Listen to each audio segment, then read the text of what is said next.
Welcome to another episode of the Goal Getter podcast. My name is Erica Martin. Happy to be here. I am excited about today's topic. We are going to talk about social media hoarding. So this is a thing, and it's kind of becoming a problem, right? In today's world as a business owner, what we're seeing is people become social media hoarders. What does that mean? It kind of is a twofold thing. So a social media hoarder is somebody that is on all the platforms and they're pushing content to all the platforms and it's not working. You're trying to be everywhere to everyone and you're doing all this work, spending all this time, creating all this content, and none of it is working. And I will tell you why in a minute. But that is a form of hoarding. Like you are just trying to be on all the things, do all the things, keep it all going. And it's not something that's going to move the needle. Unless you have a massive team and that's all you do is create content, then maybe. But look at the really successful people out there. They're not on every single platform. They don't have a podcast. They don't have a YouTube channel. They have one or the other. They're not on TikTok and Instagram and Facebook doing lives every day. They're not on YouTube Shorts. They're not on Pinterest. They're not on all of these things at the same time. Okay? And each social platform works a little differently. So we need to understand a couple things. How do the social media platforms work? Number one. Number two, as a hoarder, what can we do to get our message across clear and be on the right platform? So also, when you can tell if you're a hoarder, go look at your Facebook, your personal profile. If you have 150 notifications at the top because it's all of the things that you're on and doing and it's all, bing, bing, bing, bing, bing, that's something that's a hoarder. Like when you have 100,000 notifications and none of them are really moving the needle in your business, they're just, okay, grandma liked your social media post. That's not moving the needle, you guys. Like, we need to get serious about this. So, as a business owner, let's talk a little bit about this. It can have negative consequences if you are a social media hoarder. It can become overwhelming. You're spending your days creating content, and it's not moving the needle. It's not doing what it should be doing. You're getting some views, but people are not converting. I understand that. So, the problem is that you're not getting people into your membership, your program, your service, your offer, booking a call with you. That's what's happening. It's overwhelming to create content that lies on deaf ears. And there's so much content out there right now. We need to make sure we're making the right content on the right platform. When you do too much, when you're posting, for example, let's say you do 3 reels a day, and each platform works differently. So let's talk about Instagram first. When you're posting, let's say 3 reels a day, and then you do 3 static posts and like a carousel, okay? I just listed 7 pieces of content. Here's what happens. If you start posting at 8 in the morning, then you post at 10, then you post at noon, and it could be any of those pieces of content, and then your audience doesn't check their Instagram account till 3 o'clock in the afternoon, they're only going to see the most recent content. They're not going to see all those other posts that you made. They're not going to see that because Instagram shows you in chronological order. TikTok is different. Pinterest is different. YouTube Shorts they're all different. But I'm talking about Facebook and Instagram. They show them in a timely manner, time order. The newest at the top, right? That is how they work.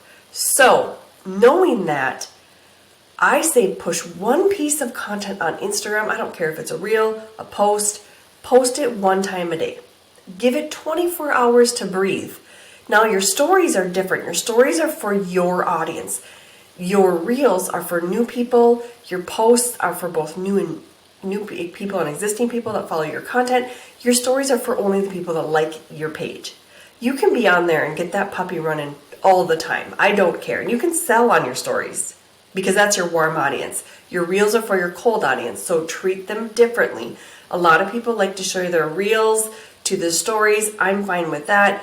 But if you have your story and you're trying to sell something in your story and you share it to a reel, it's not going to do anything for you. So keep that in mind. Now TikTok shows every time you get views, it's usually new people, because there's a For You page and then a following tab. For You, following, like the two separate things. So it's showing you two separate things. It's looking for new content to show people all the time. So if you have 400 views on one post, and then the next day you have 600 views on the next post, it's usually new people. It's usually not the same people. So that one, you can dump a bunch of video on there. I don't care, as long as it's very keyword optimized. Pinterest is the same thing. Pinterest is a search engine. So it doesn't matter if you had a pin from 5 years ago, it could re-perform. It doesn't matter. It's showing what the audience is looking for. It is showing that content to that audience. So, based on those keywords. So you can put as many pins as you want, and actually you have to feed Pinterest every single day, but you can do that with an app called Tailwind. Super easy to do. TikTok, you have to feed. I would feed that consistently as well, just so it takes you seriously. YouTube Shorts, same thing as TikTok. It works on search-based, and so those are and there's Facebook Stories. Again, push your Instagram to your Facebook. That's what I do. I wouldn't spend time creating different content. So let's talk a little bit about what to do. So how to avoid becoming a social media hoarder.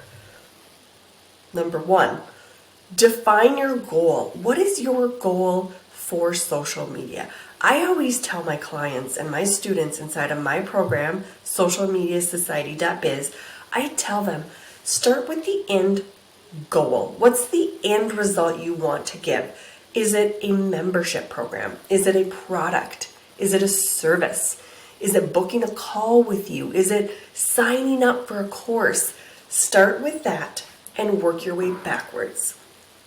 So your goal is to move them from your content into your email and then sell them your offer, or make them become followers. So define your goal and go out there and start doing some social listening. Social listening is going on the platforms and seeing what are people saying. Is your audience on Instagram? Is your audience on TikTok? Where are they hanging out?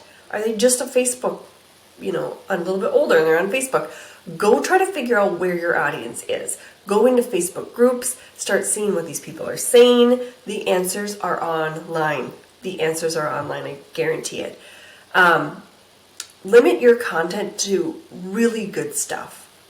I say my rule of thumb, 3 to 4 reels a week, and then fill in the gaps with photos or static, carousel posts, whatever it may be, but keep it minimal if you're going to be on Instagram. Like I said, the other platforms I'm not too concerned about. Instagram's the one that it's a little bit more time sensitive. Engage with your followers. Don't just follow accounts, engage with them. Go out and engage with these accounts that you're following. Engage with the people that comment on your stuff. It's hard, but it's part of social media. And that's why if we're on too many platforms, we don't have the bandwidth to engage with the audience, right? Unless you hire 100,000 people, you don't have the bandwidth. And you can do this. My rule of thumb is if you're spending more than 1 to 2 hours a week on creating your content, there's something not right. You're not doing it right. You should spend all of your time running your business, and your social media should work really hard for you by creating just some really good content for 1 to 2 hours a week. Monitor your metrics. We forget that these metrics are out there, you guys. They're there. Go back, look behind the scenes on your Instagram, or if you're using a scheduling app like Later.com or Metricool.com, go in and look at your metrics. What's working? The numbers will be there. They will tell you what's working and what's not. Monitor your metrics. So social media hoarding can be a really big problem for business owners because it creates this sense of overwhelm. We're pushing everything all the places and it's just not working. An example, if you have multiple YouTube channels, you have multiple Instagram accounts, you have multiple all these things, websites, you need to take a step back and look at what is really going on here.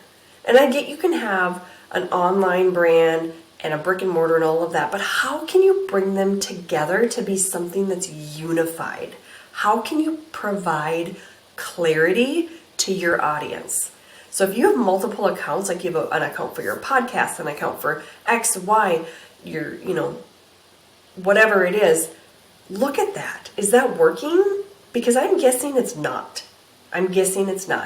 How can you get simplified and clarity? Less is more when it comes to social media. A lot of my clients and my students, they think that more and more and more is going to get us better. That's not true. That is not how it works. If you create solid content, solid social media posts, you will be much better off and you're going to have a really good online presence. Someone that is just on Instagram and Pinterest and Facebook to look at and who has a podcast, Jenna Kutcher. She is doing it really well. It's taken her many years to get there, but she's doing it well. She has very few accounts, but she's doing them well. So, thank you guys for tuning in today. Check out socialmediasociety.biz, my mentorship program, where I educate you as a business owner how to grow your social media. Have a great day.